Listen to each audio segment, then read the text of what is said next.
کی اور فن کی اور اس کی بڑی خدمت کی ہے، جیسے کہ ہمارے دوسرے فنکاروں نے کی. مجھے یاد ہے سب سے پہلا جو یہ ابھی ذکر کیا تھا فہیم نے، میں ہی اس کا پروڈیوسر تھا. کل 14ویں کی رات تھی، شبر رہا چرچا تیرا. یہ ایس بی جان نے سب سے پہلے گایا. آج تک لوگوں کو نہیں پتہ، کوئی پروموٹ نہیں کرتا اس بات کو. اس کے بعد کیونکہ وہ چیز اتنی اچھی تھی، وہ کلام اتنا اچھا تھا کہ ہر ایک نے کہا یہ تو گانا چاہیے. لیکن پہلا ایس بی جان نے گایا، اور ایس بی جان نے ہی کمپوز کیا تھا. اشرف تمہیں یاد ہوگا، یاد ہے. اور یہ دیکھیں آپ ذرا کہ یہ اس زمانے میں جیسے فہیم نے ابھی کہا کہ گانے لائیو ریکارڈ ہوتے تھے. اب ٹیلی ویژن کے اوپر 25 منٹ کا پروگرام، 5 گانے، اور 25 منٹ میں ٹائٹل سے لے کر کے کلوزنگ تک پورا ہونا ہے، اور یہ سارے لائیو ہوتے تھے. اور کہیں پر اتنی سی غلطی نہیں ہوتی تھی. تو آپ یہ سوچیں کہ آپ کے ملک میں کیسے کیسے با کمال فنکار تھے. تو آپ نے کیا کیا؟ آپ نے کہا کہ جی ٹیکنالوجی آ گئی تو آج جناب گٹار ریکارڈ کر لو، کل ستار ریکارڈ کر لیں گے، پرسوں طبلہ ریکارڈ کر لیں گے. نہیں، ایسا نہیں.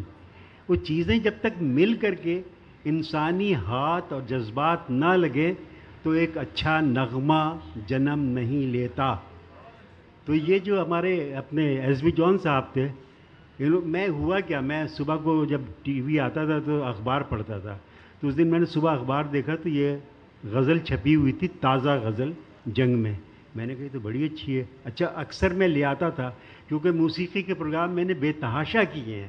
آج جو ریڈیو پر چلتے ہیں، میں گاڑی چلاتے میں کبھی سنتا ہوں تو وہ معلوم ہے کہ یہ نغمہ تو میرا ریکارڈ کیا ہوا ہے، یہ میرا ریکارڈ کیا ہوا ہے. وہ چل رہے ہوتے ہیں سنو پاکستان کے اندر. تو اس طریقے سے میں کہتا ہوں دیکھیں کتنی چیزیں تھیں، لیکن وہ گئیں کہاں؟ آپ نے اٹھا کر کے اس کو پروموٹ نہیں کیا.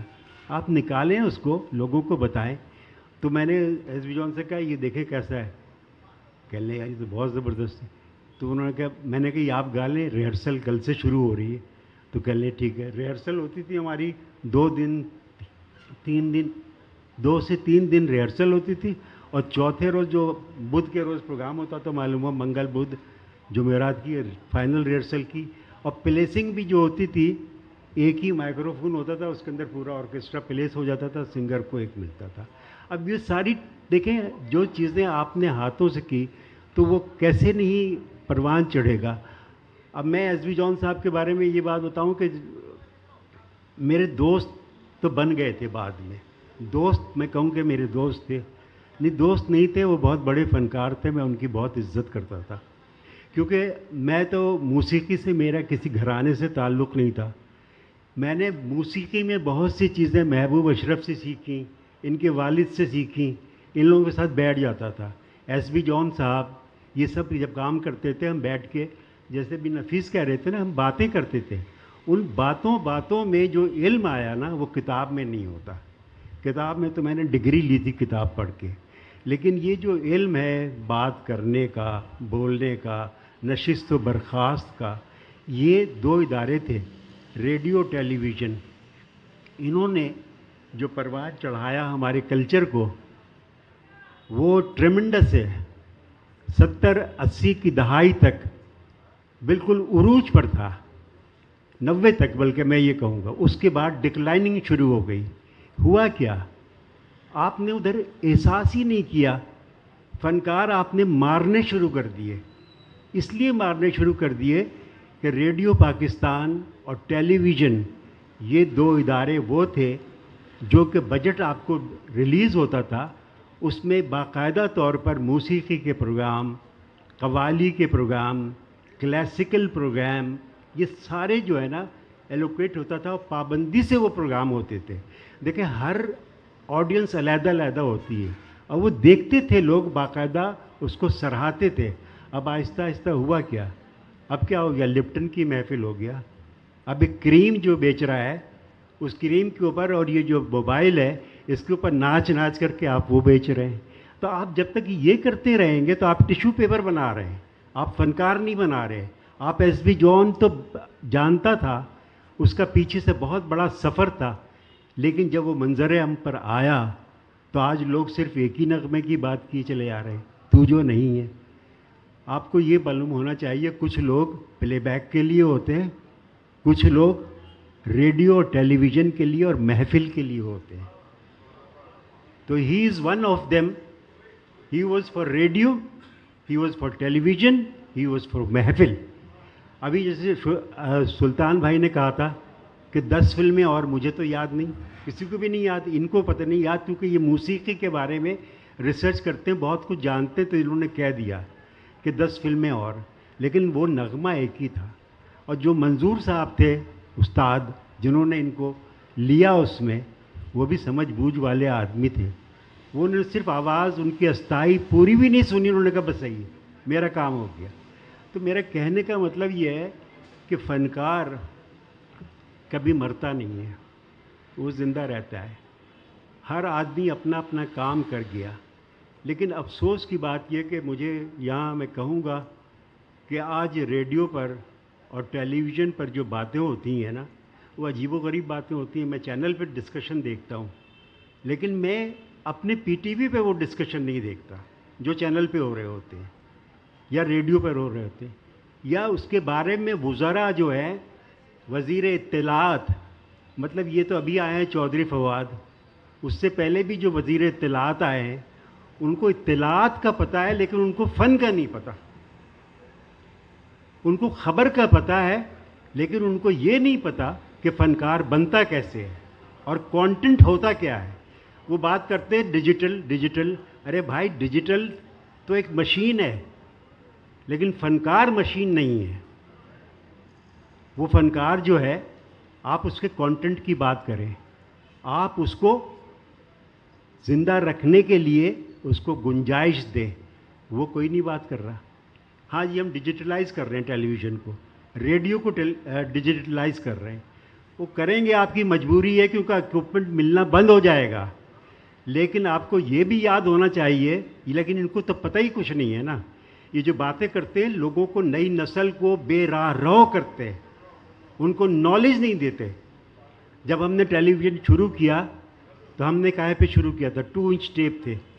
ابھی جیسے میں نے بتایا آپ کو کہ ہم 2 دن 3 دن ریہرسل کر کے چوتھے دن لائیو پروگرام کرتے تھے. 2 سال تک لائیو پروگرام کرتے رہے ہم. اور وہ مشینیں اتنی نہیں ہوتی تھیں کہ وہ پروگرام ہم ریکارڈ کرتے تھے اور پی آئی اے کے ذریعے لاہور بھیج دیتے تھے, وہ وہاں براڈ کاسٹ ہو جاتا تھا. لاہور سے پنڈی بھیج دیتے تھے, وہ وہاں براڈ کاسٹ. یہ طریقہ کار تھا. اس طریقے سے وہ فنکار پورے پاکستان میں پہچانا جاتا تھا. یہ ہماری صلاحیتیں تھیں, ہمارے لوگوں کی صلاحیتیں تھیں کہ ایسے کر لیتے ہیں. تو ہم نے تو ایسے ہی کیا. ڈیجیٹل تو اب ہو گیا نا, گانا ہو گیا, آپ نے یوں کیا, کیا نہیں یار دوبارہ, چلیں آگے بولیں, تم کہاں ہو, کہاں بات, ٹن ٹن ٹن ٹن جوڑ لیں آپ. تو واٹ دا نانسنس. بھائی فنکار ایسے بنتا ہے, مطلب تھوک لگا کے تو فنکار نہیں بنتا, فنکار یہاں سے بنتا ہے. تو یہ فنکار جو تھا اتنا بڑا فنکار تھا, انسان بھی بہت بڑا تھا, اور میں نے ان کے ساتھ بہت کام کیا. یہ غزل بہت اچھی گاتے تھے, گیت بہت اچھی گاتے تھے. اساتذہ کی جو غزلیں ہیں وہ ہم نے بے شمار ان سے گوائیں. وہ خزانہ کہاں گیا؟ آج کوئی کسی سے پوچھیں مرزا غالب کو جانتے ہیں؟ ٹیشو والے سے پوچھ لیں, وہ کہیں گے کون مرزا غالب, یا میر تقی میر کو جانتے ہیں؟ ہم نے ان سب کو گوا دیا. میر تقی میر, جو بھی بڑے بڑے اساتذہ تھے شعراء, سب کی غزلیں ہم ان فنکاروں سے گوایا کرتے تھے. لوگ سنتے تھے, محفلوں میں بھی سنتے تھے. اور پھر یہ لوگ تھے, یہ بیٹھے ہیں, محبوب اشرف بیٹھے ہوئے, ان کا خاندان پورا بیٹھا ہوا ہے, بڑے بڑے کیا نام اپنا کلاسیکل گویے, ہم ان کی عزت کرتے تھے. ان کو سب کو آپ نے مار دیا. میں ہمیشہ ایک جگہ ایک بات کہتا ہوں کہ دیکھیں, ایک بہت بڑی بات تھی کہ جس زمانے میں نہ ٹیلی ویژن تھا, نہ ریڈیو تھا, نہ کچھ ہمارے جو باپ دادا تھے, آبا و اجداد, وہ پیدل سفر کرتے تھے, لیکن فن اس وقت بھی تھا. کیسے تھا؟ اس وقت تو راجے مہاراجے ہوتے تھے, ٹھیک ہے, جیسے نواب ہوتے تھے, ان لوگوں نے فنکار بنائے, یہ ان کے خاندان میں ہوتے تھے, ان کو پالا. یہ جو آپ کہتے ہیں نا کہ فلانا گھرانہ, یہ فلانا گھرانہ, ایسے ہی نہیں گھرانے بن گئے تھے, وہ سب تھے. تو انگریز کو بڑی سوچ آتی ہے نا, اس نے کہا کیا کریں, ان کو مار کے انہوں نے کہا جی ملٹی نیشنل بنا لو. اب وہ ملٹی نیشنل جو ہے وہ آپ کے نواب ہیں, وہ آپ کے راجے مہاراجے ہیں. وہ کہتے ہیں یار یہ کیا ہے, موبائل بیچنا ہے نا, 15 لوگوں کو نچاؤ. ارے یار موبائل کی تم مجھے یہ بتاؤ کہ اس کے فیچر کیا ہے. تو مجھے چائے کی پتی جو ہے نا یہ بتاؤ طریقے سے کہ چائے پی کیسے جاتی ہے. میں ابھی اس دن دیکھ رہا تھا, مجھے بہت غصہ آیا. یہ باتیں ہونی چاہیے, یہ وزیر اطلاعات کو جاننا چاہیے, یہ پیمرا کو جاننا چاہیے کہ ٹیلی ویژن کے اوپر, چینل کے اوپر آپ بے شمار اشتہارات وہ چلاتے ہیں جس میں بچوں کو بد تہذیبی دکھاتے ہیں. ابھی میں کل کرکٹ کا میچ ہو رہا تھا کہ مطلب کیا, داغوں کا کون چیمپئن. ارے یار وہ نیچے لیٹ کر کے رگڑ رہا ہے اپنے آپ کو, پاگل کا بچہ. سارے بچے یہ کریں گے. بھئی آپ یہ بتائیں, داغ چائے گرنے سے بھی لگ سکتا ہے, چائے کیچڑ سے بھی لگ سکتا ہے. اس کی سوچ اتنی تھی کہ رگڑے گا وہ. واٹ دا ہیل از دس. کو پیمرا کیا مر گیا ہے؟ یہ وزیر اطلاعات کا پاگل ہو گیا ہے؟